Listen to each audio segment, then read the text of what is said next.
What is going on, fam? This is your main man Ben, and today we got another tech reviews. We're upgrading our dash camera. I have been reviewing the Honda Civic, those maintenance and all other stuff. Today we are going to upgrade my janky dash camera, and I picked the Wolfbox G930. The reason I want a front and back camera, I had an accident and I want an extra, coverage in the back. Let's see. Let's unbox real quick.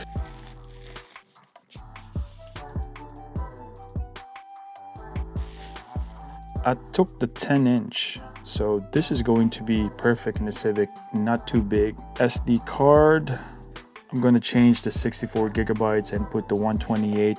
Ever trusty Samsung Pro. I use this for my DJI, I use this for my drone. GPS for the application. 3.5 in there. This is going to power it up, and this is going to be AV in for the rear view camera. Different size of rubber, connect back here and strap it back into your current rear view mirror. Hardware for the rear view camera if you want to screw it in. Very important tool to pry rubber seal. That's it. Let's go install it. So we are going to start our installation. First off, we're going to remove our old camera. Yep, you can see that really ugly wire in the middle. We're going to eliminate that. That's one of my main goals as well. First, we're going to install the actual panel in our rear view camera, putting in the correct size of the rubber just so we can gauge and position it correctly, because we're going to rewire it. Second important, guys, turn it on just so you know your unit is working. Very important, because you don't want to rewire everything and it stop working or not turning on at all.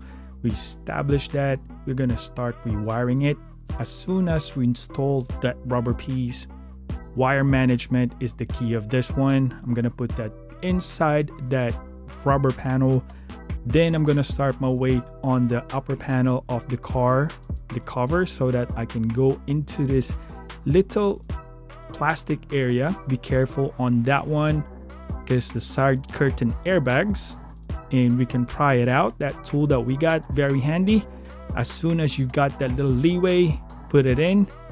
That rubber seal for the weatherproofing, you hide it inside. Once again, that plastic is very handy. We ran it up here inside that airbag panel, down to the weather stripping, underneath to that little panel, and beside that gap going towards the cigarette power. Now we're going to start on the other end as well. Same scenario, putting in all the wire. We're going to start from the unit itself, working our way from the driver's side in the mid panel. Be careful on that side airbag, because you don't want that to trip, causing some problems if you're going back, get into an accident. But we're going to work our way back and just nicely pry it. This tool right here is a godsend. It's saving your fingertips. But we are at the end part, just going back into that wire management. Now this piece right here, guys, very critical. It comes with it. If you want a different angle or nicer angle from the rear windshield, you want to get the longer version, and we chose the 3M route. I am not going to install this outside the car, and just so you know, we have a 20% tint, and we're going to mount it in the windshield. After we position the rear view camera like that, we are going to lock it in, and we are good to go. After that, guys, download the applications, and you can see you can control everything from here. Wi-Fi 5.8 gigahertz, very simple password. You can change that.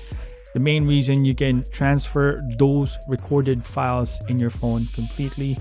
And right here, guys, you can change the resolution and a lot of features inside. You can actually play it touchscreen, very easy. You can switch left to right, and you can get all that different perspective of the camera very easily. And one more thing, guys, this camera can slide out to get that perfect fit on a rear view mirror, so that it doesn't stick out, doesn't stand out. It is perfectly plush. It's like the right size for the Civic. You can see that. Very neat, very neat. So the installation is very simple. However, I see some little bit of lapse on this unit. First, we go with the pros. 1 to 3 minutes loop recording. I think it's way sufficient for that time frame. You can play around with it. Personally, I put 3 minutes in it, and since I got 128 gigabytes, it can go there for weeks, maybe months. So I'm cool with that one. Second, 5.8 gigahertz Wi-Fi connectivity. When transferring files from the camera to your phone, it's very stable, fast. And if you need to pull out those records real quick, show it to the policeman, it is very, very fast. Third is the GPS real-time speed. So it clocks in those miles per hour. It's embedded in the video itself. Fourth, it includes 64 gigabytes memory. If you're trying to get it to work on the whim, it is there available for you. You just have to slap it. All you gotta do is the wire management. And last but not the least, I think the price. It is clocked in around 105 plus tax. Shipped is 110 bucks. That's how much I paid. And I think for that price and for what it gives, I think it's really, really good deal. Now let's go to the cons. The rear view camera, even with WDR technology for my rear windshield mount with tint. Take note, with tint, I have a 20% there. The quality issue at night, it really gets you. I know it is the limitation of the camera of the Wolfbox. However, I think it can be addressed really easy with a little bit more software in it. You can compensate or whatnot, but it really does suffer depending on how much grade you have in your tint. You can work around to it. You can cut out a piece of the camera on the tint, maybe a circle or a square, or you have that choice to rewire it outside your vehicle. I opt out for those two because I'm okay with what I got right now, and I don't want to cut the tint behind my rear windshield because I want smooth. I want that smooth look. My overall thoughts of the Wolfbox G930, it delivers outstanding tech for the price. It records video in 4K up front, 1080p at the rear, giving you very, very clear footage both when driving and backing up. The mirror-style 10-inch touchscreens lets you swipe between front view, rear view, or split screen. Super handy and intuitive. I think it's amazing. Response time, it's almost no delay. I love it. Thanks to the streaming media rear view technology, you get a wide real-time view out of the back without distortion. However, I see a little bit of jello effect. I made peace with it because first, I put it into a longer bracket. That way I can angle the camera in the rear view because the rear view windshield was like kind of curved. And I put that bracket, it's kind of long. So every time it hits bumps, there's like a little bit of a mirror jello effect. But it is what it is.